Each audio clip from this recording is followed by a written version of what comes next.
Hi, my name is Beth Hiley here for Board Game Geek TV at Gen Con 2015. I'm sitting down with Patrick Nickel. I'm actually Bruno Faduti. Right, yeah, in disguise. Yes. And you brought us Dead Drop. Dead Drop by Jason Kotarski. Which I gotta say, I appreciate the components list on the top of the cover of the box. Thank you for that.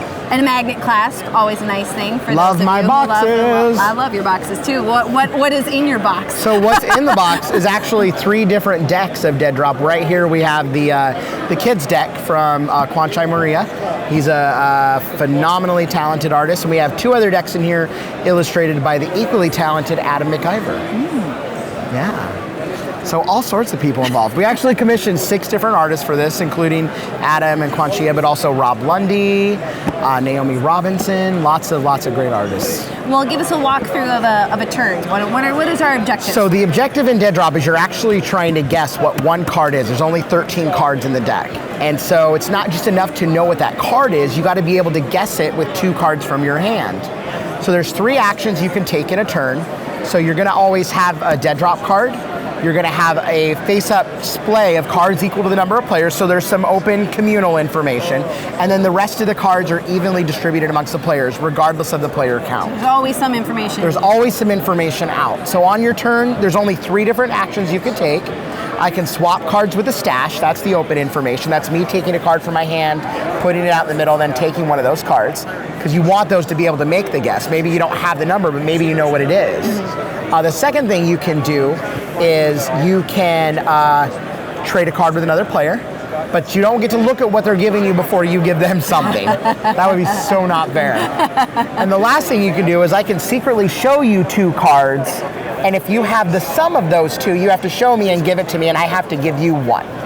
So those are the only 3 things you can do, and at the end of any of your turns in which you only take 1 action, you can guess what the drop is. You put your cards face up that you're using to guess, you secretly check. If you're right, excellent, you've won the round and you get a token. If you're wrong, wah, wah, wah. You have to put your entire hand, add it to display, and the gameplay continues. You're temporarily out of the round, but at that point, with the amount of open information that's out, the game is going to speed up quite a bit. You're maybe going to sit out maybe 60 seconds. Well, and since you have other artwork here, why don't we take a quick look at that as well, just to really highlight the different flavors. So that is the kids deck.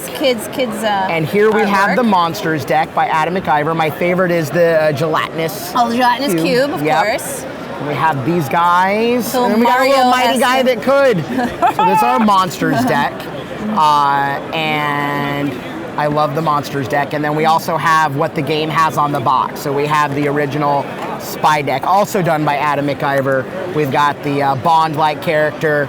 I love the Kung Fu Fighter from Gold member, Beyonce. Oh yeah. So that's kind of that. We kind of have Jennifer Garner style-inspired character from Alias. We got the Safe Cracker. We've got the stabby rogue, and we got the demolition expert. So one of the things that was really important to me with Dead Drop, and this is the first time I really had the opportunity to do so, was to have a lot of diversity in the game. So to have a lot of different racial diversity and to have a man-woman diversity as well. And this was a great opportunity to be able to do that. And a human monster diversity. I want female monsters to finally get their due. It's about time. It's about time. We are a progressive company at Crash Games. So that was actually really important to me. And so each of the decks in which I'm able to do that, for example, the kids, and then we have a Rogues deck from Rob Lundy. That is also diverse. We've got a Vikings deck from Naomi Robinson. She's a phenomenal artist behind Paydirt, Kanban, Fantasy Frontier. She's done a lot of games. And it was just a great opportunity, so why not do it? And as you're playing, how many tokens are you aiming to win before you? The first to 3 tokens wins the game. Now, during the game, if 2 people guess wrong and there's only 3 players, then that 3rd player has won by default, which it very rarely happens, but it can happen. So in total, and if you only have time for 1 round, great, make that the game. Yeah. And that's the great thing about this. You can just, keep playing. Until you're done to playing. Sick in the face. Well, Patrick, as always, thank you for stopping by. I'd rather you address me as Bruno. Oh, sorry. Pretend Bruno. Bruno? Fro Bruno? Pretend Bruno. Call me Pruno. Close enough. All right. Thank you for bringing us dead drop. You want to say drop dead, Yes, don't you? I do. So mean. Gosh, these people are mean. Thank you again. You're welcome. I was like, you planned that.